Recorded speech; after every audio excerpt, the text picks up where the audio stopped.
Hello students. So by now it's quite evident that our syllabus for the alternate English is lagging quite behind.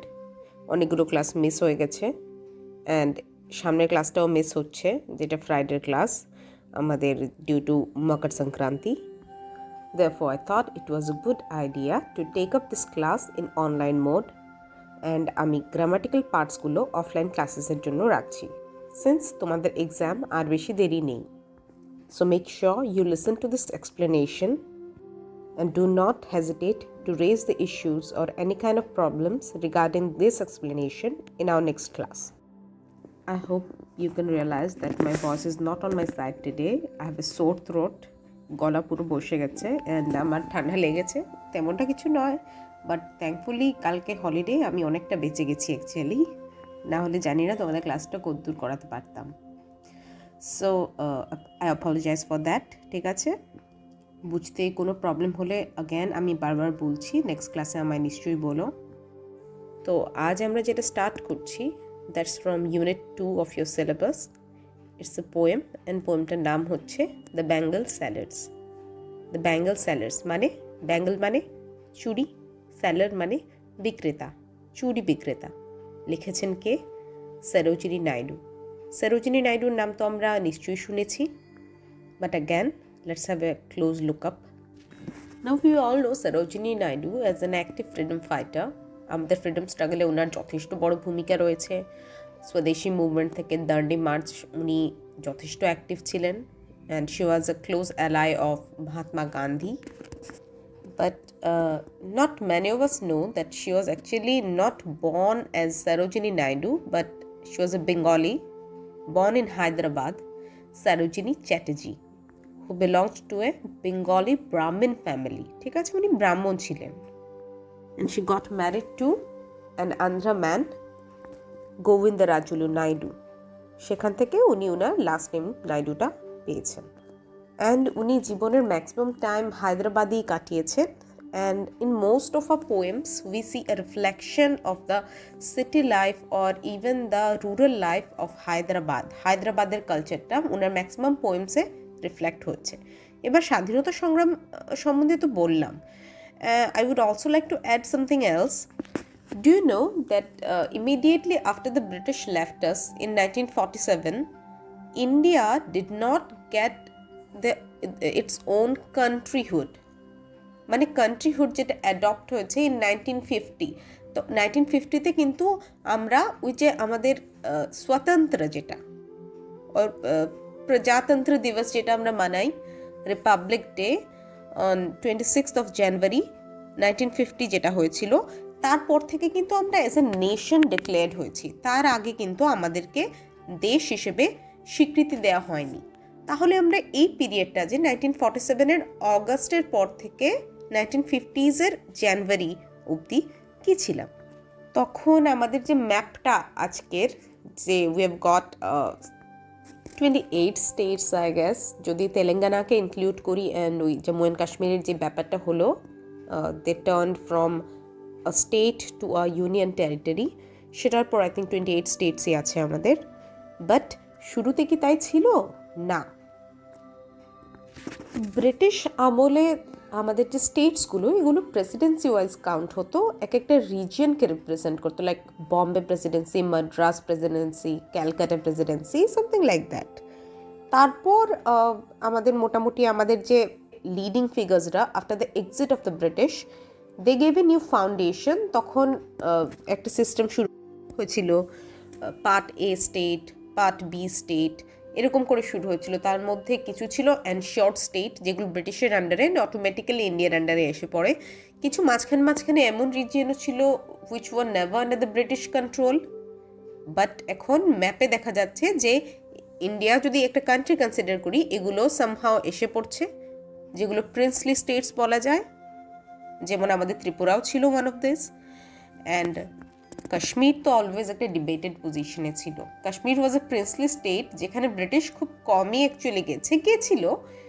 But ওই যে কাশ্মীরের যে গভর্নেন্সটা সেটা মোর debated হয়ে গেছে যখন ইন্ডিয়া অ্যান্ড পাকিস্তান, যারা দুজনেই ক্লোজ বাউন্ডারি শেয়ার করতো উইথ কাশ্মীর, গট ডিভাইডেড.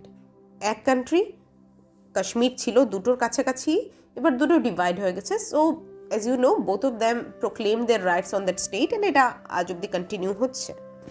তো তখন রাফলি যে স্টেটসগুলো ইন্ডিয়ার, মানে ইন্ডিয়া যে নামটা সাজেস্ট করা হয়েছিল অফ দ্যাট কান্ট্রি, যেটা ব্রিটিশ আমল থেকে অ্যান্ড আই সাপোজ তার আগে থেকে এই নামটা চলে আসছে, কনস্টিটিউশনে এই ইন্ডিয়া নামটাই সাজেস্ট করা হয়েছিল। That was a composition of the United provinces. ঠিক আছে, আগেই বললাম যে every region was represented as a Province. Province বলে মার্ক করা হতো প্রত্যেকটি রিজিয়নকে। অ্যান্ড ইউনাইটেড কথাটির মানে কি? একত্র। তো প্রভিন্সগুলোকে একত্র হয়ে রিপ্রেজেন্ট করতো আমাদের দেশটি।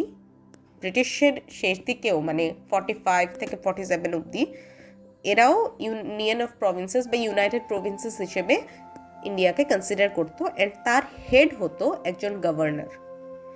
তো এত কিছু আমি কেন বললাম? এই যে গভর্নর পজিশনটা কতটুকু ইম্পর্টেন্ট সেটা তো বুঝতে পারছো। And this Sarojini Naidu, this lady was selected as the first governor of the Union of Provinces after the British left. British যতদিন ছিল ব্রিটিশের কোনো কর্তা হয়তো সেটার গভর্নর ছিলেন, কিন্তু ব্রিটিশ চলে যাবার পর যখন ইন্ডিয়া পুরো নিজের হাতে কমান্ডটা এসে পড়েছিল in 1947, Sarojini Naidu was selected to be the first governor of the Union of Provinces. And এটার ক্যাপিটাল কোথায় ছিল সেটাও জেনে নাও, ফিউচারে কোনোদিন কাজে লাগতে পারে, লখনউ।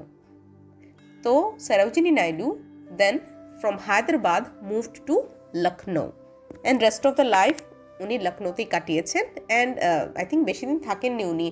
47-এ তো উনি সিলেক্টেড হয়েছিলেন। আই থিঙ্ক 49-এ উনি মারা গেছেন বা something like that. So she held the office till her death.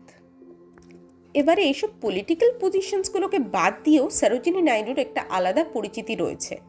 I think all of us red in our general knowledge books or any kind of or while preparing for any kind of competitive exams that Sarojini Naidu is also known as the Nightingale of India. বলে nightingale তো একটি পাখি যে সুন্দর গান গায়, লতা মঙ্গেশকরকে বলে তা মানা যায়। সরোজিনী নাইডু তো ফ্রিডম ফাইটার, তাকে নাইটিঙ্গেল কেন বলছে? সেটার রিজনটাও আজকে আমি বলছি। সরোজিনী নাইডু একজন ফ্রিডম ফাইটার হওয়ার পাশাপাশি একজন কবিও ছিলেন। পোয়েটেস এখন আর ইউজ হয় না, ইটস কল্ড পোয়েট। এখন মেল ফিমেল যাতে কোনো বৈষম্য না থাকে, তো পোয়েটেস টার্মটাকে আই থিঙ্ক তোমরা জানো উঠিয়ে দেওয়া হয়েছে, অ্যাক্ট্রেস টার্মটাকে উঠিয়ে দেওয়া হয়েছে, অ্যাক্টর বলা হয়, এখন পোয়েট বলা হয়, ইকুয়ালিটি মেনটেন করার জন্য। অ্যান্ড তৎকালীন সময়ে যেখানে পোয়েটসরা বা লেখকরা মেইনলি খুব স্ট্রেট ফরওয়ার্ড ল্যাঙ্গুয়েজ ইউজ করতো, বিকজ সব কিছু তো প্রতিবাদী সুর ছিল তখন যারাই লিখতেন ব্রিটিশ আমলে। উনি মেনলি ব্রিটিশ আমল থেকেই লেখাটা শুরু করেছেন, like when she was a teen এজে উনি লেখা শুরু করেছেন অ্যাকচুয়ালি। অ্যান্ড ওনার ম্যাক্সিমাম যে পোয়েমস আমি আগেও বলেছি surrounded the area of Hyderabad, যেখানে উনি born and brought up. And ওনার স্টাইলটা কী ছিল? আনলাইক ওই যে বিদ্রোহী সুর, ওনার পোয়েম কিন্তু আমরা একটা মেলোডি দেখতে পাই, একটা সুইটনেস দেখতে পাই। যেমন উনি কান্ট্রির প্রতি ভক্তি উনিও দেখিয়েছেন, but in one of her poems she actually treats her country as her lover. Like উনি বলছেন, if you call me I will come. তোমার বাঁশির সুরে she was also a Krishna devotee. তো এই কৃষ্ণের সাথে সামহাও উনি কান্ট্রিকে রিলেট করছেন, নিজেকে রাধা করে বলছে যে তোমার একটি বাঁশির সুরে আমি যেখানেই থাকি আমার হৃদয়ে সেটা সাড়া ফেলবে, অ্যান্ড আমি দৌড়ে এসে পড়বো তোমার কাছে। অ্যাপারেন্টলি মনে হয় এটা কৃষ্ণের রাধার একটা রোম্যান্টিক একটা সং, বাট অ্যাকচুয়ালি উনি কিন্তু এখানে থ্রুতে ওনার কান্ট্রির প্রতি নিজের ভালোবাসাটাকে প্রেজেন্ট করছেন। So that was her style, ভীষণ মিষ্টি অ্যান্ড ইজি ল্যাঙ্গুয়েজ ইউজ করতেন, সেরকম জার্গনস না, কঠিন শব্দ। তৎকালীন সময়ে কি আমাদের যে রাইটার্সরা ছিল ওদের মধ্যে একটা জিনিস খুব বেশি লক্ষ্য করা যেত যে they used to imitate the British write ups. How does a British present a scenery? So they used to choose the toughest languages or the toughest words from the British dictionary and impose it on their poems. Sarojini Naidu ছিলেন ব্যতিক্রমী। সরোজিনী নাইডু সবসময় ওনার আশেপাশের জিনিস থেকে নিজের থিমসগুলো নিতেন, উনি যেটাকে জানেন ভালো করে ওনার কালচার থেকে, আর সেটাকে রিপ্রেজেন্ট করতেন in a very easy Indian English. And ওনার এই যে সুইটনেসটা, এই ম্যালোডিটা দেখেই Mahatma Gandhi gave her the name Bharat Kokila. কোকিলা, কোয়েল, কোকিল পাখি, অ্যান্ড কোকিল পাখি is known for its famous music. কোকিলের গান কিন্তু বসন্তকালে শোনা যায়। It's the sweetest tune in India, কারণ নাইটিঙ্গেল তো ইন্ডিয়াতে অ্যাভেলেবেল না।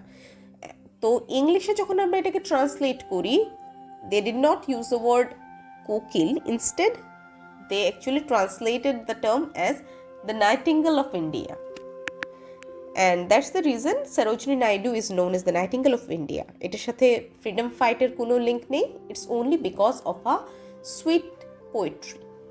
অ্যান্ড আমাদের এই the bangle sellers is a very good example of her poetry, যেটা ওনার নিজের অরিজিনাল পোয়েট্রি, যেটার মধ্যে আমরা অ্যাগেন ইন্ডিয়ান কালচারকে রিফ্লেক্ট হতে দেখব। আশেপাশের সারাউন্ডিংস থেকে উনি খুব বড় একটা মেসেজ দিয়ে দেবেন। মানে হয়তো বা দেখছো যে it's a very common surroundings, একটি বাজার, একটা মেলা, একটা দুটো ভাই বোন হেঁটে হেঁটে যাচ্ছে বেলুন হাতে, বা কেউ ঘুড়ি উড়োচ্ছে, এগুলো। তারপর যে রাধাকৃষ্ণের যে ইটার্নাল রোম্যান্স, এটার থেকে উনি খুব একটা কঠিন থিম, যেটা আমরা হয়তো বুঝি না, সেটা উনি দেখিয়ে দেবেন।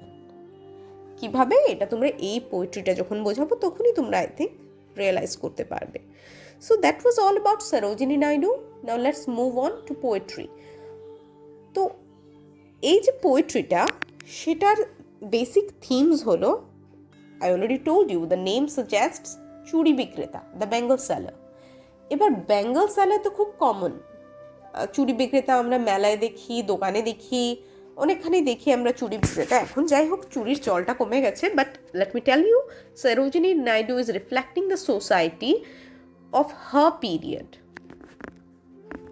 that is 1879 to 1949. So obviously I told you she started writing in a young age, so আমরা এটা অলমোস্ট আন্দাজ করতে পারি যে this poetry was somehow written in the early 20th century, যখন 1901, 1910, সো এই পিরিয়ডটাতে আমরা মোটামুটি একটা গেস করতে পারি। I did not look up when it was written, so I may tell you once I look up. তো তখনের সোসাইটিটা এটা রিপ্রেজেন্ট করছে। তো এখন অ্যাজ আই টোল্ড ইউ, ব্যাঙ্গলসটা ততটা চলছে না। এখন মেয়েরা আমি দেখি ব্রেসলেট লাগায়, আমি নিজে ঘড়ি পরি। তো চুড়ির প্রতি সেই আকর্ষণটা এখন আর নেই, unless there is a cultural programme. Cultural মানে কি, ইন্ডিয়ান কালচারাল প্রোগ্রাম। যেমন কারোর বিয়েতে গেল, কেউ শাড়ির সাথে ম্যাচ করে একটা চুড়ি পরছে। বাট আগেকার দিনে না, দিস চুড়ি or this bangles were a part and parcel of female style or female এক্সিস্টেন্সও বলা যেতে পারে। কিন্তু তার মধ্যেও না, there was a difference from bangle to bangle and woman to woman, মানে সব মহিলারা কিন্তু সেম টাইপ অফ বেঙ্গলস পরতো না। তাহলে কে কীরকম পরতো অ্যান্ড কেন, সেটাই এই ইজি থিম দিয়ে আমাদের সরোজিনী নাইডু এই পোয়েমে রিফ্লেক্ট করেছেন। এই পোয়েমটির বেসিক থিম হলো bangles and the stages of a women's life. এবার ওমেনের লাইফ, একটি মহিলার লাইফ, রিমেম্বার অ্যাগেন, এটা কিন্তু সরোজিনী নাইডুর পিরিয়ডের কথা বলা হয়েছে। Okay, I looked up and this poem the bangle sellers, এটা ফার্স্ট পাবলিশ হয়েছিল 1912-এ। সো আমরা ধরে নিতে পারি পাবলিকেশনের 1-2 বছর আগেই লেখা হয়েছিল। সো 1910 অ্যাভারেজে আমরা ধরে নিতে পারি এটা লেখা হয়েছিল।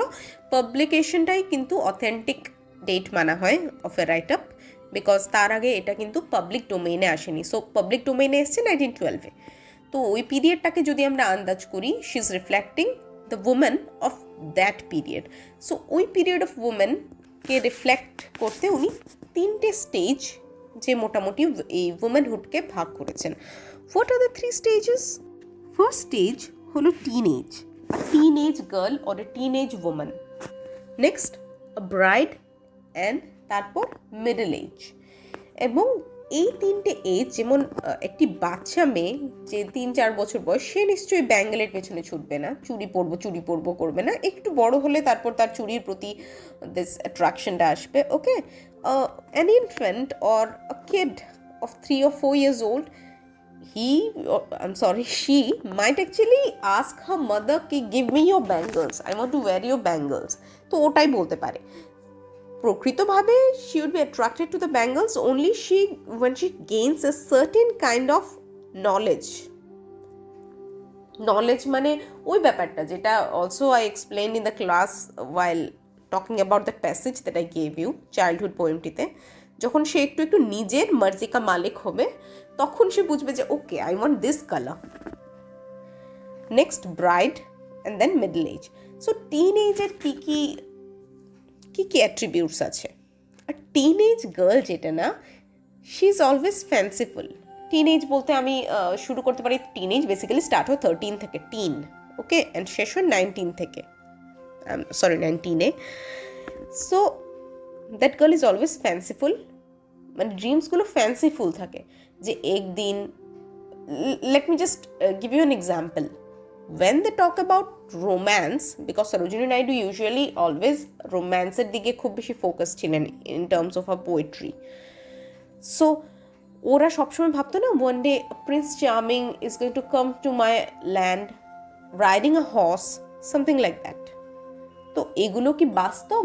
না, ইটস আ ফ্যান্সি, একটা ফ্যান্টাসি, এটা একটা ডিজায়ার, একটা কল্পনা যে হ্যাঁ আসবে, আনরিয়েলিস্টিক ড্রিম। বাট এগুলো ওদের মনে অনেক আনন্দের সঞ্চার করত। দেন অ্যাগেন আরেকটা যেটা ওদের মধ্যে আসে, ফার্স্ট লাভ। সাজাগোজার পেছনে সবসময় ইন্ডিয়ান ওমেনের, আই ডোন্ট নো ওয়াই, এখন অনেক মিমসও বেরিয়েছে যে we don't actually beautify ourselves for men, we beautify ourselves to make other women jealous, or we beautify ourselves just to take some photos, not for any men. But traditionally Indian women এর যে beautifying, সাজাগোজাকে, always is related to a man. I don't know why. একটা গানও আছে না, সজনা হে মুঝে সজনা কে লিয়ে, ওকে। সো এই যে এজটা, টিনএজারের যে সাজাটা, or his or her attraction towards bangles or Payel, or let's say something else, আর কি আছে, ওই গার্ল্যান্ড, মালা, সব কিছু কিন্তু বলা হতো যে কোনো পুরুষকে বা আ গ্রুপ অফ পুরুষকে খুশি করার জন্য বা ইমপ্রেস করার জন্য এরা করছে। সো ফার্স্ট লাভ, এই যে ফার্স্ট লাভ হিট করে, এবার ফার্স্ট লাভ কি তারপরে স্টেজে থাকবে কি থাকবে না সেটা ডিফারেন্ট ব্যাপার, বাট এই যে কিন্তু ফার্স্ট লাভ অ্যাকচুয়ালি হিট করে। অ্যান্ড অ্যাজ এ রেজাল্ট কী হয়, birth of certain forbidden thoughts. Forbidden মানে কি? ফরবিডেন মানে হচ্ছে নিষিদ্ধ। অনেক সময় আমাদেরকে ছোটবেলা বলা হয়, আচ্ছা ওইদিকে যাস না, ওই পুকুর পাড়ে যাস না। পিকনিকে গেলে আমাদেরকে বলা হতো সবসময় যে যেদিকে জলাশয় দেখবি ওদিকে কখনো যাবি না। ছোটবেলা তোমরা খেলতে গেলে নিশ্চয়ই বাড়ি থেকে বলা হতো আননোন কেউ ডাকলে কথা বলবি না, কেন, ছেলে ধরা হতে পারে, মেয়ে ধরা হতে পারে, etcetera etcetera. So they are certain forbidden rules set up by the society, যে এটা করতে হবে, এটা না। বাট স্ট্রেঞ্জলি এটা অলওয়েজ বোঝা যায় ওর দেখা যায় যে forbidden fruit seems sweeter. তুমি যত একটা মানুষকে না একটা কাজ করতে না করবে, সেই মানুষটি তত ওই কাজের দিকেই ধাবিত হবে। I think I gave this example that my school, Srikrishna mission school, আমি জানি না তোমরা কেউ আছো কি না, তো there was a system কি আমাদের ছেলে আর মেয়ের সেপারেট ব্লকস ছিল। We even had a separate leisure time, like tiffin break যেটাকে বলে, সেটাও আমাদের কিন্তু সেম টাইমে ছিল না। 15 মিনিটস এদেরকে দেওয়া হতো, 15 মিনিটস ওদেরকে দেওয়া হতো, that's how it was divided. So ছেলে মেয়েদের মানে মুখ দেখা দেখি পুরো বন্ধ, এরকম দেওয়া হতো।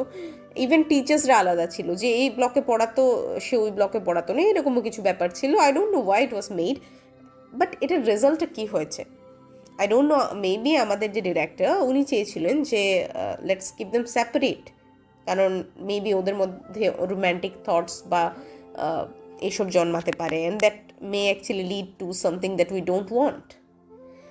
বাট এই যে ফরবিডেন করে রেখেছে, অ্যান্ড আমার মনে আছে যে কোনো মেয়ে যদি তাকাতো অন্য ওই ছেলেদের বিল্ডিংয়ের দিকে, ওই মেয়েটিকে ম্যামরা ডেকে অনেক বকতো, অ্যান্ড হ্যারাসমেন্ট ওইগুলো অনেক কিছু হতো। বাট অ্যাজ এ রেজাল্ট এই যে বাধাটা দিয়েছে, নিষিদ্ধ যে করেছে ব্যাপারটা, সেটা কিন্তু কিছু আটকে রাখেনি, উল্টো কিউরিওসিটি আরও বাড়িয়েছে। যে জিনিসটা তুমি না করতে বলবে না, ওটার দিকে আমরা বেশি ধাবিত হই। ছোটবেলায় বলা হতো আইসক্রিম খেতে নেই, ড্রেনের জল দিয়ে বানানো এটসেট্রা, নিয়ে যায় যেটা রাস্তা দিয়ে, তত কিন্তু আমরা আইসক্রিমের দিকে আরও বেশি ধাবিত হয়েছি, এটা নিয়ম। সো এই এজটাই এরকম অ্যাকচুয়ালি, যত তুমি না করবে তত ওই জিনিসটার দিকে আকর্ষণটা বাড়বে। অ্যান্ড তৎকালীন সময় you can imagine how orthodox the society was, কত রুলস অ্যান্ড রেগুলেশনস। এখনই একটি মেয়ে রাত 9টার পর বাড়িতে ঢুকলে অনেক চেঁচামেচি শুরু হয়ে যায়, বিভিন্ন কারণও আছে এটার পেছনে, সে যাকে। অ্যান্ড তখন যদি একটি মেয়ে কোনো ছেলেকে পছন্দ করতো বা কোনো ছেলের সাথে ঘুরতে ফিরতে যেত কোনো মেলাতে, you can imagine how the reaction of the family or rather the reaction of the society would be towards that lady. একেবারে ওকে নিষিদ্ধ করে দেবে তারপর, এরকমও হতো। বাট এই টাইমটাতে দে ক্যান স্টপ ইট, যে জিনিসটা না করা হবে না সেটার প্রতি সে ধাবমান হবেই মনটা।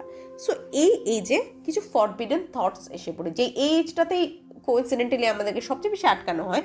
বাট আমরা সবসময় এই এজে সব বাধা, যেটাকে বলা হয় বাধা দেয়া থাকে যেটাতে, সেটা অতিক্রম করার চেষ্টা করি। সো এই এজটা না অনেক ডিজায়ার মনে আসে আমাদের, যে আমরা ওটা করব, ওটা করার একটা ইচ্ছে জন্মায় যেটা করতে নেই বা সোসাইটি যেটাতে বাধা দিয়ে রেখেছে। So that's all about the teen age. কারণ টিন এজে না টোটাল ম্যাচিওরিটিটা আমাদের আসে না, আমরা তখন তাই করি যেটা আমাদের মন বলে, and we don't use the brain. Brain কি লজিক দেখায়, shall we do it or not, but মন বলে do what ever you want. So that's teen age.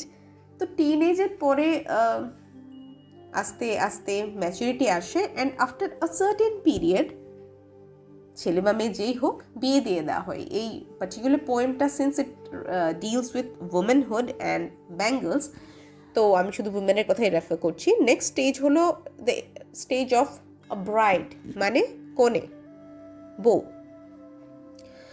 একটি কনে তার বিয়ের 1-2 দিন আগে ইম্যাজিন করো, বা বিয়ে হচ্ছে তার মাইন্ডে কীরকম থাকে। Again, let's get back to that period, Sarojini নাইডুর পিরিয়ড। আজকাল তো it's a trend of love marriage, but তখন ইভেন দো সরোজিনী নাইডু নিজেও ওকে লাভ ম্যারেজ করেছেন, বিকজ দেখতেও পারছো তো ওদের দুজনের কালচার আলাদা ছিল, কমিউনিটি আলাদা ছিল। She was a Bengali, he was an Andhraite, and for that reason I think ওনার ফ্যামিলি ওনাকে একটু রেস্ট্রিক্ট করেছিলেন, বাট পরে তো সব মানাই হয়। যাই হোক, again we are talking about এই যে আজকালের যে we know our husband from before, ওই কালচারটা মানে বাদ দিয়ে ভাবো, ঠিক আছে? আমার পয়েন্টটা হলো ওটাই, যে let's imagine that the bride is getting married to a stranger, a person selected by her family. In that case, what can you imagine to be going on inside a woman's heart, inside a bride's heart? Excitement. একটা আজব excitement থাকে, উত্তেজনা। এটা positive ওয়েতেও negative ওয়েতেও। Positive in the sense কি I am going into a new world, নতুন লোকের সাথে আমি থাকবো, যেটা স্বপ্ন অ্যাজ এ টিন এজে দেখে এসেছিল, যে prince charming, a new person, okay, যে হাতে হাত আছে না কিছু রোম্যান্টিক মোটিভস, হাতে হাত রেখে চোখে চোখ রেখে। So everything is coming true, there will be someone holding your hand, but at the same time তুমি যে স্টার্ট করছো এটার একটা খুশি রয়েছে, নতুন একটা ফ্যামিলিতে যাবে, নতুন একটা journey, it's your day to day. একটা ফিয়ারও কিন্তু রয়েছে, একটা ভয় রয়েছে, নেক্সট কি হবে, আমি তো কমপ্লিটলি আননোন একটা এনভায়রনমেন্টে ঢুকছি, সবাই কি ভালো হবে, আমি কি আমার মা বাবাকে ফেলে, আমার ফ্যামিলিকে ফেলে ওখানে অ্যাডজাস্ট করতে পারবো, আমার হাজব্যান্ড কি আমার মনে যেই মানুষটাকে এঁকে রেখেছিলাম ওই যে টিন এজ অবসেশনে বা টিন এজ যে ফ্যাসিনেশনে, সেরকম কি হবে আমার হাজব্যান্ড? সো এই ফিয়ারটা থাকে, তার সাথে আরেকটা কি থাকে জানো, একটা স্ট্রং ডিজায়ারটাকে বলে বার্নিং ডিজায়ার, যেটা আমরা বলি, খুব আগুনের সাথে কম্পেয়ার করি, মানে ডিজায়ারটা এতটা উগ্র হয়। এই ডিজায়ারটা কি, কিছু একটাকে পেতে আমরা চেয়েছি এতদিন, এখন পাবার পালা, তখন এটাকে কি করে ভোগ করব, সেই ডিজায়ারটা, ঠিক আছে? তো that is what is going on within the mind of a bride. আর ডিটেলে যাচ্ছি না। তো নেক্সট হলো আ মিডল এজড উম্যান। এবার টিনেজ ফ্যাসিনেশন গেল, ব্রাইডাল ডিজায়ার্স গেল, মিডল এজে এসে that is a lady in her 35 or 40 ধরছি, ওর মনের অবস্থাটা কীরকম থাকে? তখন কি সেই যে স্বপ্ন দেখা, স্বপ্ন বোনা, বা সেই যে প্রিন্স চার্মিং ঘোড়া করে আসছে রাজপুত্তুর, সেগুলো কি থাকে? না, তখন পুরোটাই মুছে যায় এবং তার জায়গায় কি এসে পড়ে? সেন্স অফ রেসপন্সিবিলিটি, দায়িত্ব জ্ঞান, যে I am now the lady of the house. যে হাউসটিতেও পড়ে এসেছিল, দ্যাট ইজ শ্বশুর বাড়ি, that is now her own house and she is a regulator of that house. সবাই বলে না যে একটি ঘর অ্যাকচুয়ালি একটি মহিলাই চালায়, লেডি অফ দ্য হাউস। তো তখন কে কি খাবে, কে কোথায় যাবে, সব কিছু ওর জানা থাকতে হয়, and accordingly she prepares the house.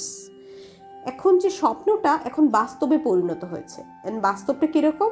বাস্তব is filled with duties and responsibilities.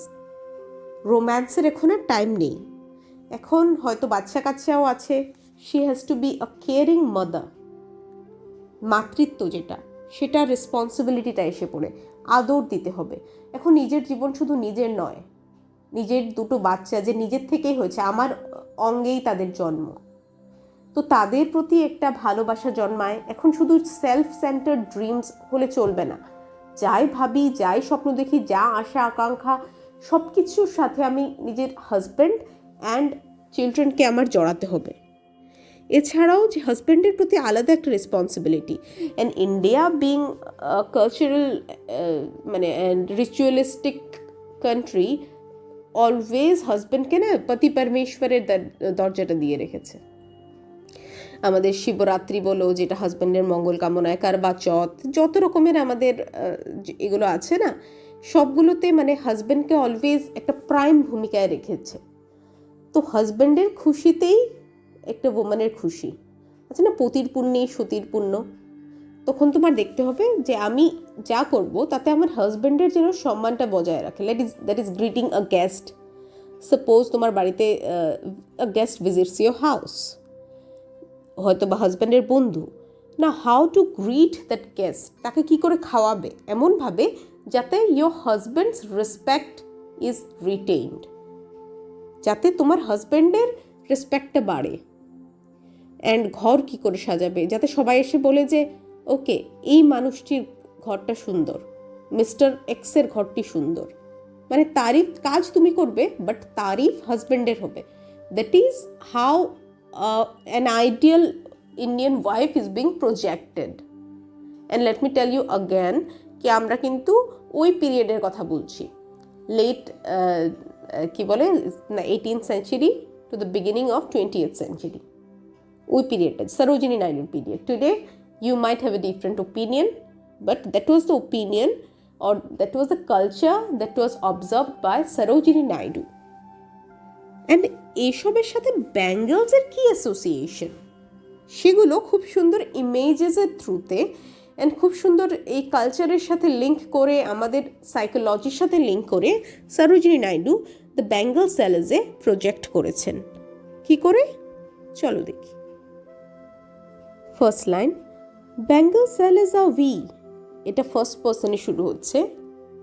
And কে বলছে? স্পিকার হচ্ছে আমাদের বেঙ্গল স্যালেজরা, চুড়ি বিক্রেতারা।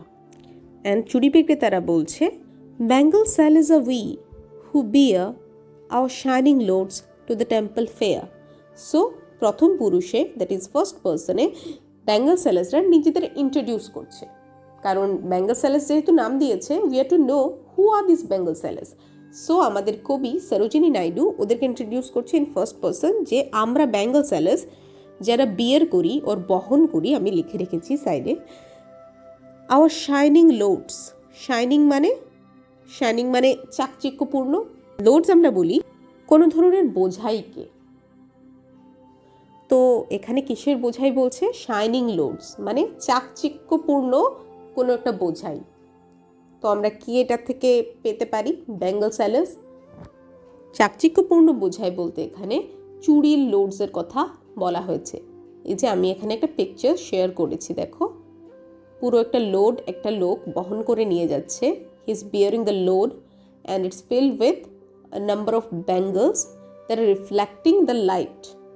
যেহেতু আমরা যে ব্যাঙ্গলসের কথা বলছি, আমরা আজকালের যেটাকে আমরা বলি রিস্টলেট অর যেটাকে বলি ব্রেসলেট, আমরা এগুলোর কথা বলছি না, ওকে?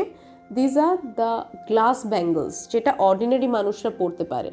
And I told you Sarojini নাইডুর poems usually deal with the common people, not the aristocracy. তখন কমনলি কী কী চলছিল, লাইক এখন ফেয়ার নিয়ে সেরকম এক্সাইটমেন্ট নেই মেলা হলে হয়, বাট তখন তো মানে টেম্পলের পাশে কোনোখানে মন্দিরে গেলেই পাশে মেয়েরা ধরতো যে ওই তো ওখানে চুড়ি বিক্রি করছে। এখনও কিছু কিছু জায়গায় আছে, নর্থ ইন্ডিয়ার ইউপিতে এরকম আছে কালচারটা। তো they use to go there and আজকে আমাকে ওই রঙের চুড়িটা দিন তো দাদা। তো এই কালচারটার কথা রিফ্লেক্ট করছে। অ্যান্ড অন্ধকারে যদি কোনো চুড়ি বিক্রেতাকে দেখো চুড়ির ওই বান্ডেলটা নিয়ে, ওই লোডটা নিয়ে, মনে হবে যে এই যে চুড়ির বান্ডেলটা এটা পুরো এরিয়াটাকে লাইট আপ করে রেখেছে।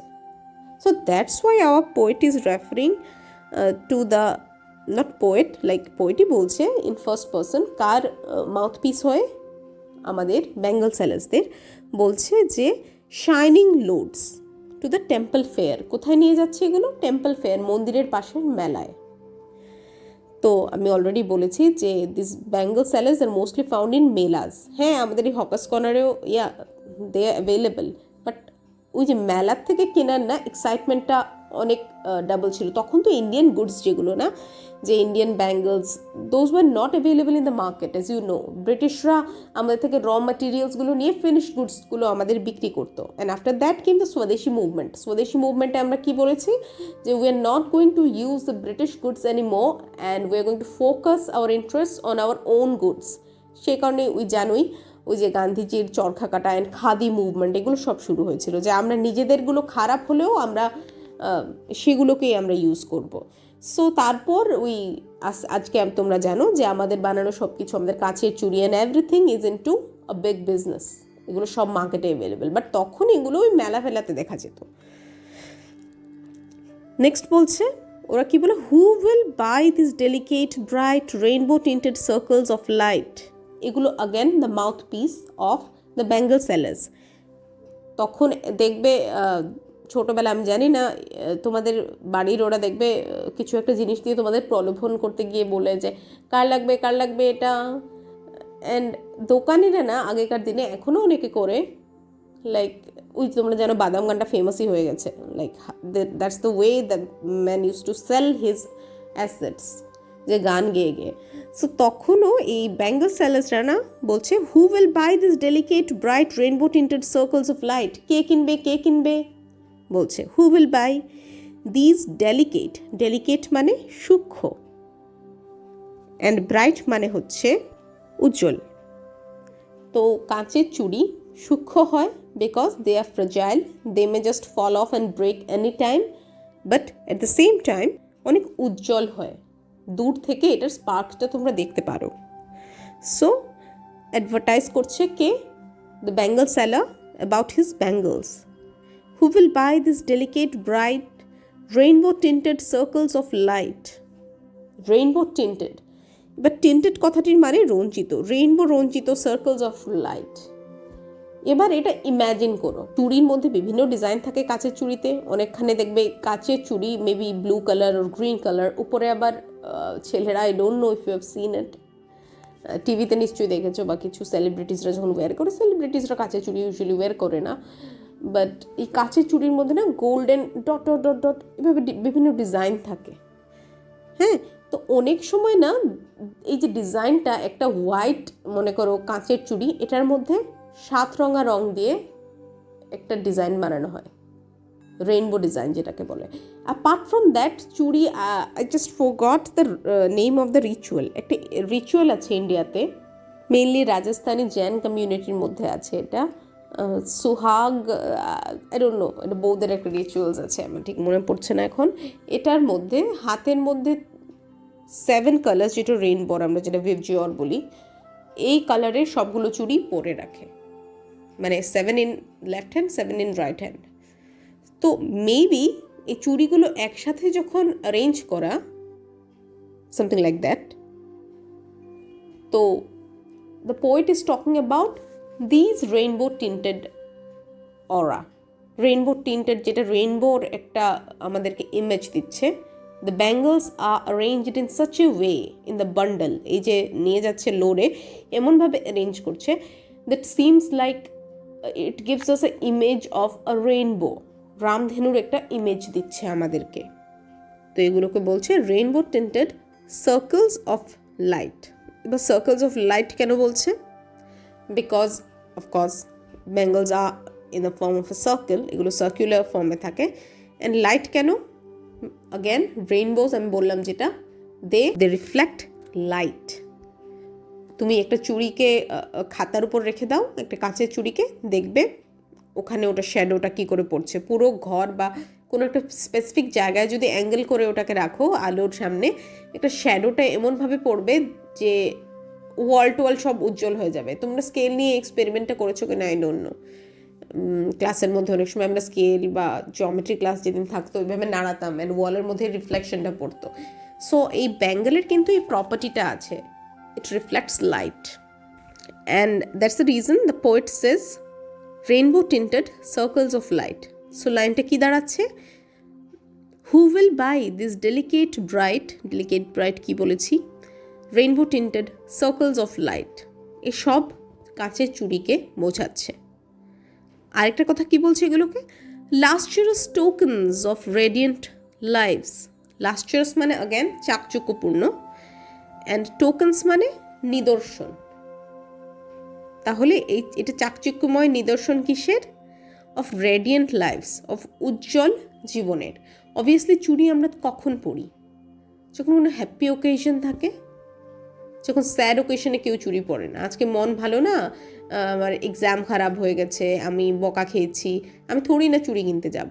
চুড়ি কিনি যখন মনটা ভালো ভালো থাকে। কোনোখানে আমরা মেলায় গেলাম বা কোনো একটা স্পেসিফিক জায়গাতে গেলাম যেখানে চুড়ি খুব বেশি ভালো অ্যাভেলেবেল, রাজস্থানে গেলাম ফর এক্সাম্পল, ফিরোজাবাদে গেলাম, তো তখন we can just put on the bangles, তখন মুড থাকে। সো দ্যাটস দ্য রিজন আমাদের পোয়েট কম্পেয়ার করছে the wearing of bangles as the lustrous tokens of radiant lives. এগুলো কিসের নিদর্শন? উজ্জ্বল জীবনের নিদর্শন হচ্ছে চুড়ি। অ্যান্ড এগুলো কারা পড়ে সেটাও বলছে নেক্সট লাইনে, for happy daughters and happy wives. Of course মহিলারা পড়ে। হ্যাপি ডটার্স মানে মেয়েরা, ডটার মানে কন্যা, অ্যান্ড হ্যাপি ওয়াইভস, আবার ওই হ্যাপিনেসের সাথে চুড়িকে লিঙ্ক করছে, দেখতেই পাচ্ছ, স্ত্রীরা। এবারে আমাদের এই poet again as the mouthpiece of the Bengal sellers explain করছে the significance of each kind of bangle. বলছে some are meant for a maiden's wrist. বলছে কিছু ব্যাঙ্গলস আছে, এটা কাদের জন্য মিন করা হয়েছে? Maidens wrist. মেইডেন মানে কুমারী, যার এখনো বিয়ে হয়নি। রিস্ট মানে হাতের কবজি। তো কিছু চুড়ি কুমারীদের হাতের কবজির জন্যই বানানো হয়েছে। কীরকম চুড়ি এগুলো? বলছে silver and blue as the mountain mist. Silver colour and blue colour. Silver colour জানো তোমরা, রূপোলি, অ্যান্ড ব্লু মানে নীল, as the mountains mist. Mist মানে কুয়াশা। তো কুয়াশার কালার আছে, এটা নিয়ে আমরা আগে অনেক ডিসকাস করেছি I think in the compulsory classes. Mist doesn't have a colour, but এখানে it talks about the mountain mist. মানে মাউন্টেন মানে পর্বত। পাহাড় পর্বতের উপর যখন কুয়াশাচ্ছন্ন হয়ে যায় তখন কীরকম রঙটা হয়? Let me tell you. পাহাড়, ইম্যাজিন করো একটা পাহাড় যেটার উপর শুধু আকাশ রয়েছে। সো দিস কুয়াশা বিং ট্রান্সপারেন্ট, কুয়াশার কোনো কালার নেই। আগের আই থিঙ্ক কোনো একটা ইয়েতে আমরা বলেছি, কোনো একটা কবিতাতে। So it reflects on the colour of the sky. Here's the image, you can see mist on the mountain. পাহাড়ের ওপর কুয়াশা পড়লে কীরকম লাগে? It's easily visible that the dominant colors in this picture are silver color, silvery একটা layer পাচ্ছ, that is the brighter form of white যেটাকে বলে। মানে হোয়াইট, বাট এটার মধ্যে একটা না গ্লসি এফেক্ট আসছে। তোমরা পেন্টিংয়ে তোমরা ভালো বুঝতে পারবে। অ্যান্ড আরেকটা কি? ব্লু। তো এভাবে আমাদের দেখতেই পাচ্ছ how Sarojini Naidu actually compares a bangle to the image of a mountain mist. So that's why people loved her language. ওনার যে কবিতা লেখা, এইসব ইমেজারির কারণে, এইসব যে রেফারেন্স দিত একটা সুন্দর জিনিসের সাথে অন্য একটি সুন্দর জিনিসের, যেটার দুটোর পরস্পরের কোনো মানে নর্মাল লিঙ্ক নেই, রেগুলার লিঙ্ক নেই, that's why people loved her poetry. তো এখানে উনি বলছেন যে মাউন্টেন মিস্ট এগুলো কাদের জন্য? বলছে কুমারী মেয়েদের জন্য। কি colour? Silver and blue. Some are flushed like the birds that dream. তার মধ্যে কিছু চুড়ি কীরকম বলছে? ফ্লাশড। ফ্লাশড মানে রাঙা হয়ে যাওয়া। কীরকম? Like the birds that dream. Birds মানে কুড়ি। ফ্লাশ হয়ে যায় মানে রাঙা হয়ে যায় কীরকম? একটি কুড়ির স্বপ্নের মতো। On the tranquil brow of a woodland stream. কুড়ি কোথায় স্বপ্নে দেখছে? অন দ্য ট্র্যাঙ্কুয়াল, ট্র্যাঙ্কুয়াল মানে প্রশান্ত, ব্রাও, ব্রাও মানে উঁচু তীর। কিসের তীর? নদীর তীর, যেটা উঁচু। Of a woodland stream. Woodland stream মানে, উডল্যান্ড মানে বনভূমি এবং স্ট্রিম মানে প্রবাহ। তো এই যে জঙ্গলের মধ্যে দিয়ে যে নদীগুলো যায়, সেগুলোর যে তীরে, উঁচু তীরে, উঁচু প্রশান্ত তীরে যেসব কুড়িরা, হ্যাঁ, তো ইম্যাজিন করতে পারছো, খুব সুন্দর উনি একটা ইমেজ ক্রিয়েট করেছেন, তোমরা ভিজুয়ালাইজ করতে পারো এটা, যে বনের মধ্যে একটি ছোট্ট নদী যাচ্ছে, তার উঁচু তীরে কিছু ফুলের কুড়ি স্বপ্ন দেখছে। এবারে কুড়ির স্বপ্ন দেখা এবং রাঙা হয়ে যাওয়া, এটারও কিন্তু আরেকটা মিনিং বোঝায়। আই অলরেডি টোল্ড ইউ, এটা মেয়েদের জন্য বলছে, কুমারী মেয়েদের জন্য। অ্যান্ড কুমারী মেয়েদের আমি আগে স্টেজ বোঝাতে গিয়ে বলেছি, they have a lot of dream in their eyes. অনেক স্বপ্ন রয়েছে কুমারী মেয়েদের। And generally since it was then India, ওই সময়ের India, so it did not relate to any kind of big career opportunities, no. So mainly মেয়েদের যে স্বপ্নটা, that actually revolved around their marriage or choosing of a life partner. তো কুড়ি এখানে বলতে সেই মেয়েদেরই একটি এক্সাম্পল বুঝিয়েছে। কুড়ি, কুড়ি মানে এখনো ফুটেনি যেই ফুলগুলো, তো এই কুড়ির একটা স্বপ্ন আছে, অ্যান্ড সেই স্বপ্নে সে রাঙা হয়ে গেছে। রাঙা হওয়াটা again it's related to shyness. যখন কেউ বলে না লজ্জায় লাল হয়ে গেছে, এই লজ্জাটা কিন্তু ওই লজ্জা না যেটা নেগেটিভ সেন্সে লজ্জা, যে এবার তো আমি লজ্জায় পড়ে গেছি। ধরো না, সবার তুমি নিজের বার্থডে ট্রিট দিচ্ছ to 10 people and you have got only 7 sweets, তো তখন তুমি কি বলবে? আনএক্সপেক্টেড 3জন গেস্ট এসে পড়লো, তোমার কম হয়ে গেছে, তুমি ঠিকমতো ট্রিট দিতে পারছো না। তখন যে লজ্জায় পড়াটা, that is in a negative sense. But you have seen that, কিরে তোর হবু বর কেমন আছে, সো অ্যাট দ্যাট টাইম যে লজ্জাটা একটি মেয়ে পাবে, that is in a positive sense. এটাকে আরও বলে blushing, and blush again is related to reddening of a surface, রাঙা হয়ে যাওয়া, ফেসের রাঙা হয়ে যাওয়া যেটা থাকে, সেই লজ্জাটাকে একটি মেয়ের রোম্যান্টিক ইন্টারেস্টের সাথে কিন্তু তুলনা করা হয়। এখানেও ফুলের কুড়ির যে স্বপ্ন এবং স্বপ্নের রাঙা হওয়া, সেটাও কিন্তু এটার সাথে রিলেটেড। রিমেম্বার, কুড়ি এখনো কুড়ি রয়েছে, কুড়ি কিন্তু ফুল হয়নি। প্রবাহ অ্যাগেন, ওই যে পাশের প্রবাহটা, জলপ্রবাহ বনের মধ্যে, সেটাও কিন্তু একটা অন্য সিনারির প্রজেক্ট করছে, উইচ ইজ অ্যাগেন প্রবাহ মানে জীবন প্রবাহটা। জীবন প্রবাহে যে ইয়াং যেটা বলা হয়, আস্তে আস্তে কিন্তু আমরা বড় হই। যখন পিউবার্টি স্ট্রাইক করে, দ্যাট ইজ 11-12, তখন এজ হয়, তখন আমাদের হঠাৎ একটা ঝড়ো একটা বেগে জীবনটা চলে। তখন আমরা বেশি ভাবি না, চট করে কোনো কাজ করে ফেলি। সেই যে প্রবাহটা, সেই প্রবাহের কথা জঙ্গলের নদীর কথা দিয়ে বোঝানো হচ্ছে। জঙ্গলের নদীগুলো দেখবে, it's not a silent as the rivers found in other places. অন্যখানে নদীর মতো এরা শান্ত হয় না। সো সেই প্রবাহের সাথে জঙ্গল মানে হচ্ছে অনেক বাধা বিঘ্ন সব পেরিয়ে কিন্তু সেই নদীগুলো একটা সাইড করে করে আসছে প্রবাহগুলো। তো সেগুলো সিমিলার টিনেজের ফ্যান্সিগুলো অ্যাগেন আমি বলছি যে ফরবিডেন, আগে যে বলেছিলাম ফরবিডেন ইন্টারেস্টস, নিষিদ্ধ ইন্টারেস্টগুলো, সেই নিষিদ্ধতাটাকে সেই বন দিয়ে বোঝানো হচ্ছে। ইম্যাজিন করো একটা নদী শুরু হয়েছে এবং বিভিন্ন গাছপালা দিয়ে ধাক্কা খেতে খেতে খেতে খেতে নিজের রাস্তাটা বানিয়েছে। সেই ধাক্কা খাওয়াটা হলো এক একটা ব্যারিয়ার, এটা সোশ্যাল ব্যারিয়ার্স। সমাজ প্রচুর নিষিদ্ধতা কিন্তু আমাদের জীবনে আরোপ করে দেয়। And as I told you, টিনেজে ওগুলো নিষিদ্ধতাগুলোকে ব্রেক করার অনেকটা প্রবণতা আমাদের মধ্যে থাকে। সো সেই প্রবাহটা যেটার কথা বলেছে সেটা কিন্তু ওটার ইন্ডিকেটর, এবং কুড়িটা সেটাকে অবজার্ভ করছে। সেই যে ব্যারিয়ার ভেঙে নদীটা যাচ্ছে, কুড়ি কিন্তু সেটাকে দেখছে, অ্যান্ড কুড়ির মনে সেই প্রবণতাটা কিন্তু আসছে। অ্যান্ড দ্য কুড়ি ইজ ব্লাশিং, রাঙা হয়ে গেছে যে আমারও এই যে পারটা পেরুতে হবে, আমার সামনে যে ব্যারিয়ারটা আছে সেটা আমার টপকাতে হবে। অ্যান্ড তখন আমিও নিজের ফুলফিলমেন্টটা অ্যাচিভ করব, আমারও ডিজায়ারগুলো তখন অ্যাচিভ হবে। পুরোটাই টিনেজ যে সেন্সেশনটা, টিনেজ যে ইমোশনগুলো, they are being represented in the poem. The teenage emotion to break the barriers, to search for the unknown, যেটা থেকে আমাদেরকে আটকানো হয়েছে সেটার প্রতি ধাবিত হওয়া। That is the sense being reflected in these lines. In the very next line, the poet makes it more clear যখন বলছে যে some are aglow, aglow মানে প্রদীপ্ত।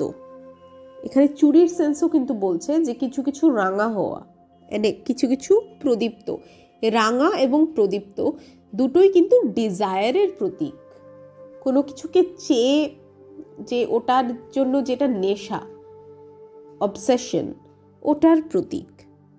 Some are aglow with the bloom, bloom again মানে কুড়ি, that cleaves, cleaves মানে চিড়ে যাওয়া, ক্লিভ হওয়া মানে চিড়ে যাওয়া, to the limpid glory of newborn leaves, যেটা কিনে চিড়ে যায়, to the limpid glory, limpid মানে নির্মল, গ্লোরি মানে গৌরব, চিড়ে যায় সেই নবজন্মানো পাতার নির্মল গৌরবে। এটা আমি আরও বিশ্লেষণ করে দেখছি, এই পিকচারটা দেখো, ভিডিওটা, that will give you more sense. Again আমি বলেছি কুড়ির একটা স্বপ্ন আছে, কি ফুল হওয়ার, অ্যান্ড তার মধ্যে অনেক বাধা বিঘ্ন কিন্তু রয়েছে, সেটাও আমি আগের লাইনে বলেছি। এই লাইনে বলছি কিছু কিছু একদম গ্লো হয়ে গেছে, প্রদীপ্ত হয়ে গেছে, কেননা সেই যে তার যে আবদ্ধ জীবনটা ছিল সেটা চিড়ে গেছে, খুলে গেছে। এই যে ফ্লাওয়ারটা সেটার মতোই, সে আবদ্ধতাটাকে জয় করেছে, টপকে গেছে ওই যে যে ব্যারিয়ার্সগুলো ছিল সেইগুলোকে। এবং এতে করে কি হয়েছে, সেই নবজন্মানো লিভসগুলো নবজন্মাচ্ছে আশেপাশে, সেগুলোর মধ্যেও একটা গৌরব এসেছে। তোমরা জানোই কোনো কোনো সিজনে যখন লিভস শুকিয়ে যায় তখন কিন্তু কুড়িও শুকানো থাকে, অ্যান্ড লিভস আস্তে আস্তে সতেজ হলেই কিন্তু কুড়িটাও ফুলে রূপান্তরিত হয়।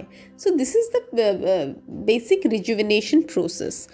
তো এখানে কুড়ি বলতে সেই কুমারী মেয়ের কথা বলা হয়েছে যার স্বপ্ন এক্সপ্লোর করার, অজানাকে খুঁজে নেয়ার, অ্যান্ড লিভস হচ্ছে সে স্বপ্নের অবজারভার। ইন অ্যানাদার সেন্স তোমরা দেখতে পাচ্ছ যে ফ্লাওয়ারটা চিড়ে যাচ্ছে, this again relates to feminine virginity.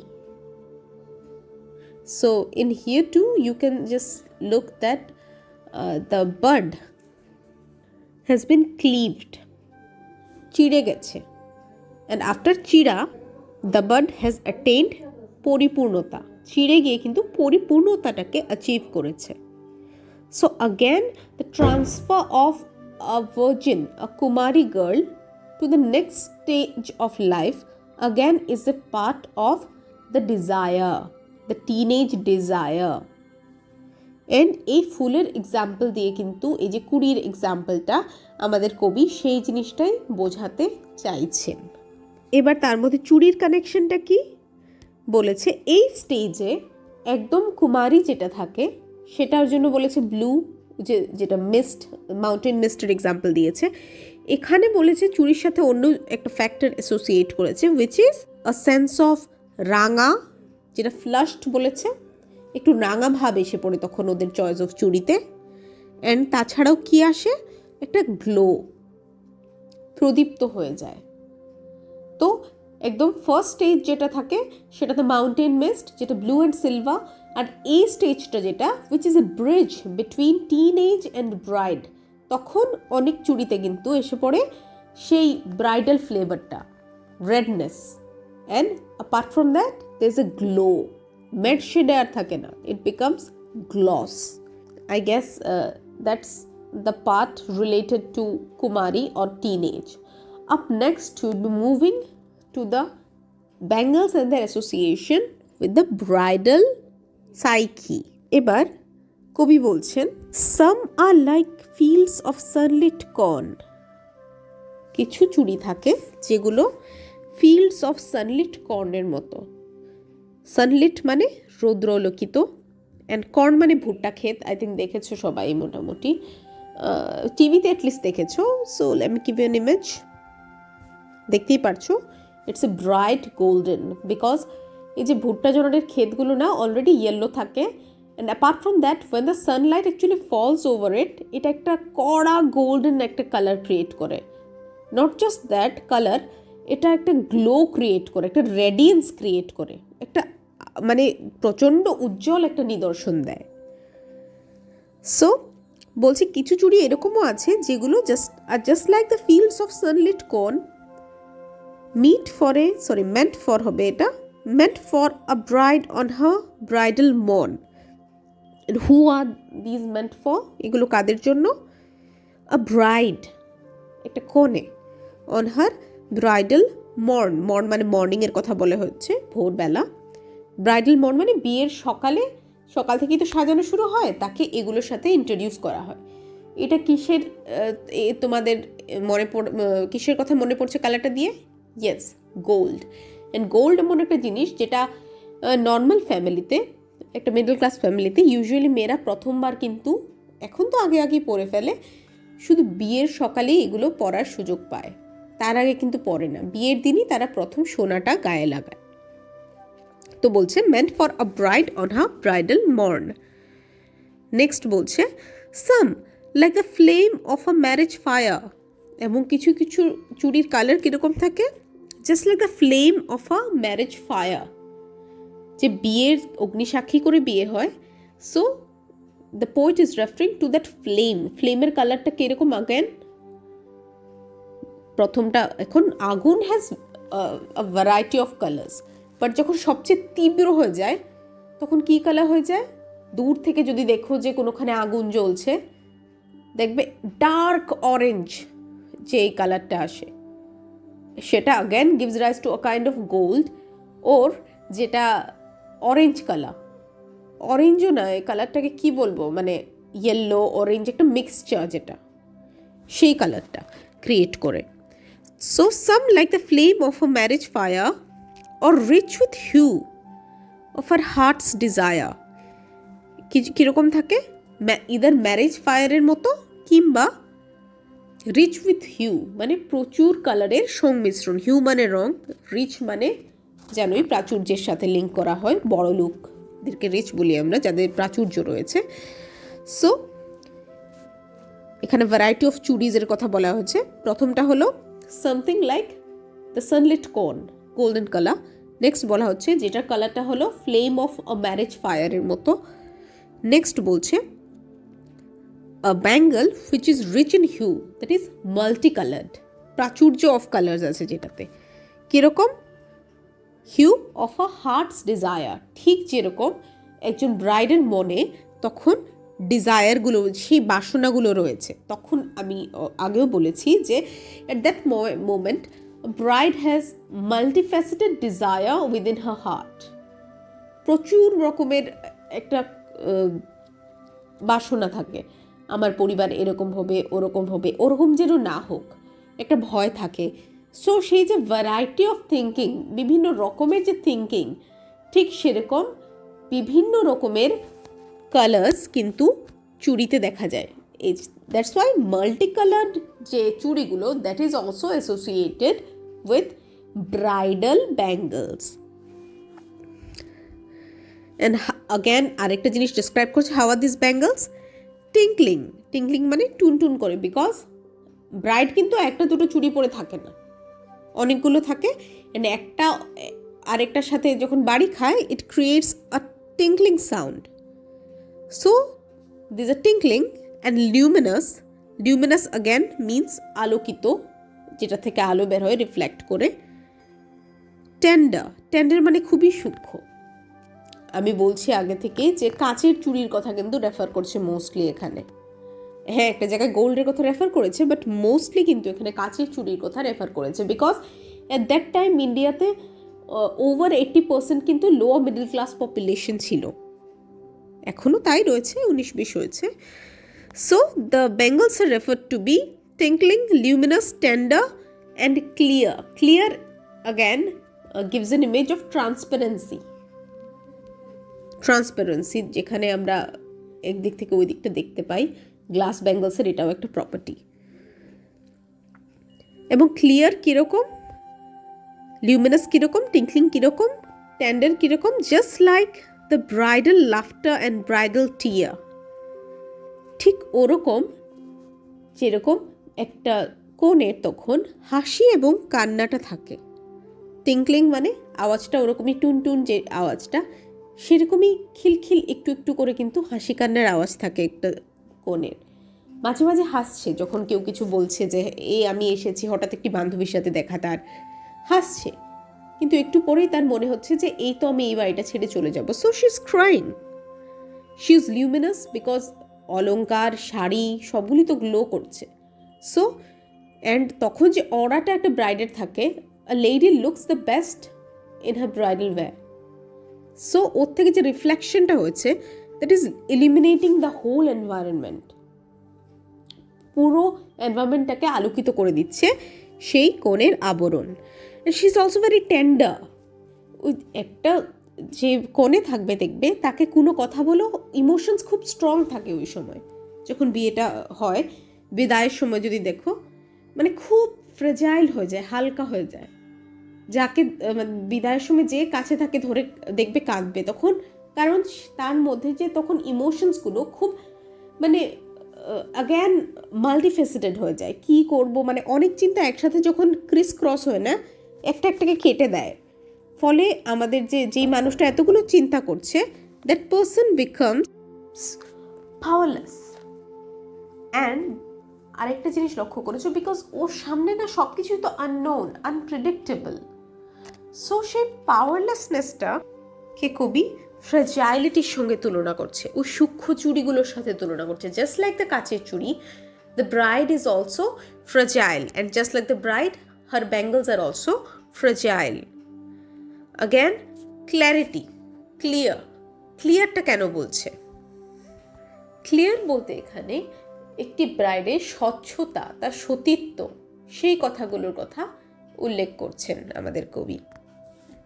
Thus she draws a parallel between the quality of the bangles and the emotions within a bride's heart. Kiki? Tingling, luminous, tender and clear, like her bridal laughter and bridal tear. তো এই গেল ব্রাইডের ডিসক্রিপশনটা, ব্রাইডের ইমোশনসটা। Next let us shift, or rather the poet shifts to the final chapter, that is of a middle-aged woman. বলেছে already middle aged woman কিরকম থাকে, আমাদের মারা যেরকম। Some up purple and gold flecked grey. বলছে কিছু থাকে পার্পল কালারের থাকে কিছু চুড়ি, and gold flecked grey. Flecked মানে কণার চিত্রিত, মানে সেই গ্রে কালারের মধ্যে গোল্ড দিয়ে কণা চিত্রিত এই কালারের চুড়ি কিছু রয়েছে। এবং এগুলো কাদের জন্য? For she who has journeyed through life midway, তার জন্য যে কিনা জীবনের জার্নিতে ভ্রমণে মিডওয়েতে এসে দাঁড়িয়েছে, মাঝপথে। হুজ হ্যান্ডস হ্যাভ চ্যারিশড, যার হাত চ্যারিশ করেছে, চ্যারিশ মানে লালন করা, যার হাত লালন করেছে। হুজ লাভ হ্যাজ ব্লেসড, যার ভালোবাসা ব্লেস করেছে, আশীর্বাদ করেছে। অ্যান্ড ক্র্যাডলড, অলসো এছাড়াও প্রথমে বলছে চ্যারিশ করেছে, লালিত করেছে, তারপর বলছে আশীর্বাদ করেছে এবং ক্র্যাডল করেছে, দোলায় ঝুলিয়েছে। কাদের? Fair sons on her faithful breast. Fair sons মানে তার চাঁদপোনা ছেলেদের কথা বলছে, সন্তান। তার সন্তানদের সে লালন করেছে, ভালোবেসে আশিস দিয়েছে এবং তাদের দোলায়ও ঝুলিয়েছে, নিজের কোলে দোল খাইয়েছে। And serves her household in fruitful pride, এবং এছাড়াও সে কি করে নিজের হাউস হোল্ডকে, নিজের ঘরকে সে সেবা করে, এবং তাও গর্বের সাথে সে নিজের ঘরের সেবা করে। তোমরা হয়তো দেখেছো প্রত্যেক বাড়িতে মারাই নিঃস্বার্থভাবে ঘরের সব কাজগুলো করে যাচ্ছে এবং এতে তাদের দুঃখ নেই, because they tend to see it as a responsibility. তো তারা এটাকে অনেক গর্বের সাথেই পালন করে। লাস্ট লাইনে পোয়েট বলছেন, and worships the gods at her husband's side. অ্যান্ড কি করে? ভগবানকে ওয়ার্শিপ করে, মানে পুজো করে, অ্যাট হার হাজব্যান্ড সাইড মানে ভগবানের পুজো করে হাজব্যান্ডের সাথে। এ কথাটার আগেন দুটো ইমপ্লিকেশন দাঁড়ায়, যে দেখবে যে কোনো পুজোয় আরতির সময় বা পুজোর যে রিচুয়াল, গৃহপ্রবেশ বলো যাই বলো, হাজব্যান্ড অ্যান্ড ওয়াইফকে কিন্তু পাশাপাশি দাঁড়িয়ে করতে হয়। সো এই রিচুয়ালটাও আমাদের পোয়েট এনে ধরেছেন। এবং তাছাড়াও কথাটা অন্যভাবে যদি ভাবো, যে ভগবানকে পুজো করে হাজব্যান্ডের সাথে, মানে ভগবানকেও পুজো করে এবং তার সাথে হাজব্যান্ডদেরও পুজো করে। আমি আবার বলেছি যে আমাদের ইন্ডিয়াতে কিন্তু পতি পরমেশ্বর মানা হয়। অ্যান্ড দেখবে অনেকবার এরকম দেখা যায় যে একটা ওয়াইফ কিন্তু অলওয়েজ কোনো শুভ কাজ শুরু করার আগে নিজের হাজব্যান্ডের আশীর্বাদটা কিন্তু নিতে ভুলে না। করবা চৌথের পিকচার বলো বা যে কোনো কিছুর, লেট মি শেয়ার সামথিং। দেখো, here we can see that the wife is bowing down and trying to touch the feet of a husband. এটা রিচুয়ালে পড়ে। And that's what defines a wife, একটি woman who is at the middle of a life. She has been a teenager, she has been a bride, but এখন তার মধ্যে সেই স্বপ্ন নেই, পুরোটাই বাস্তব। And she is filled with the responsibilities. And আমাদের পোয়েট ওনার জন্য কী কী কালার বলেছেন? পার্পল অ্যান্ড গোল্ড ফ্ল্যাকড গ্রে, এই দুটো কালার। অ্যাগেন এই দুটোর কিন্তু ইমপ্লিকেশন রয়েছে। পার্পল কালারটিকে ইউজুয়ালি অ্যাসোসিয়েট করা হয় ডিভোশন, পিস, প্রাইড এগুলোর সাথে।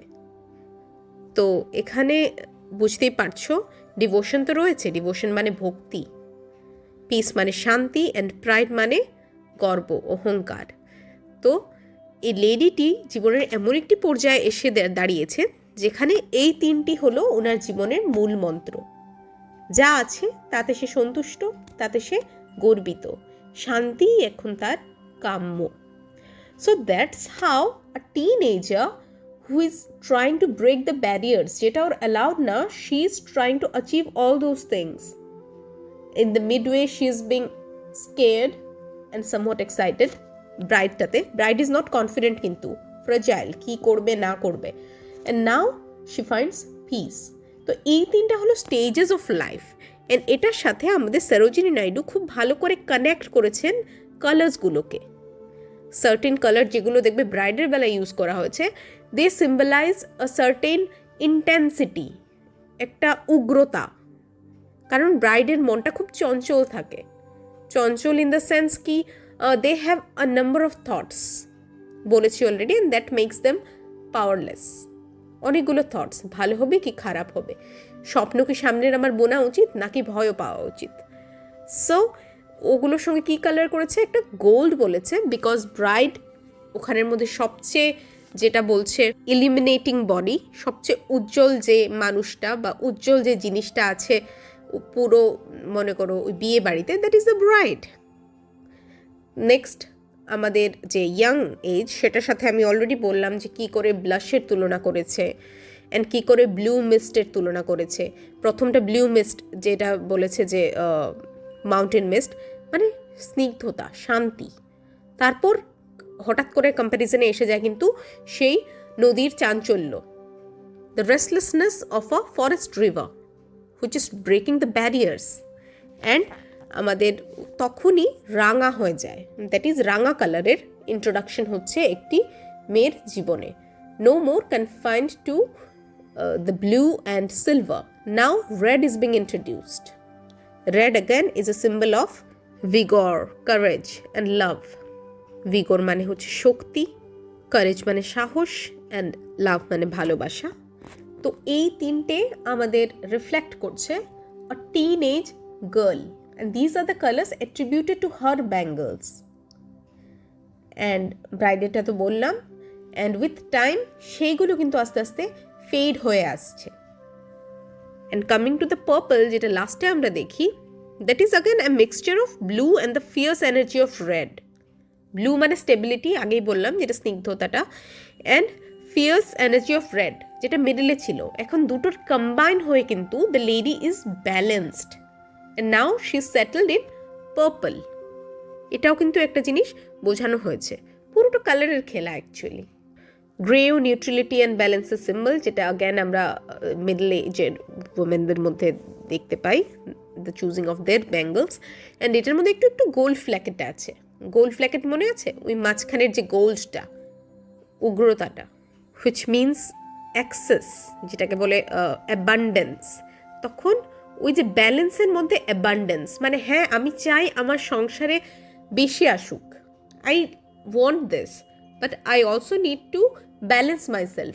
আমার এটার সাথে স্যাটিসফাইডও থাকতে হবে with everything that I have. তাই জন্য বলেছে যে it's grey and freckled with gold. So এটা হলো কালার সিম্বলাইজেশন হিসেবে যদি আমরা দেখি। So this is basically the poem. পোয়েমটা অ্যাগেন আমি বলছি, it's the mouthpiece of a bangle seller যে কিনা বিক্রি করতে এসছে the bangles in a temple fair, and he is introducing his bangles গুলোকে ইন্ট্রোডিউস করছে, চুড়িগুলো এবং এটার ফ্লেভারগুলো, and how is it related to the various phases of a woman's life. Okay, so I hope বুঝতে পেরেছো. If not, please feel free to tell me whenever we meet, and আমি এটার MCQ দিয়ে দিচ্ছি. I hope there's no problem, and I will see you very soon. Thank you for listening.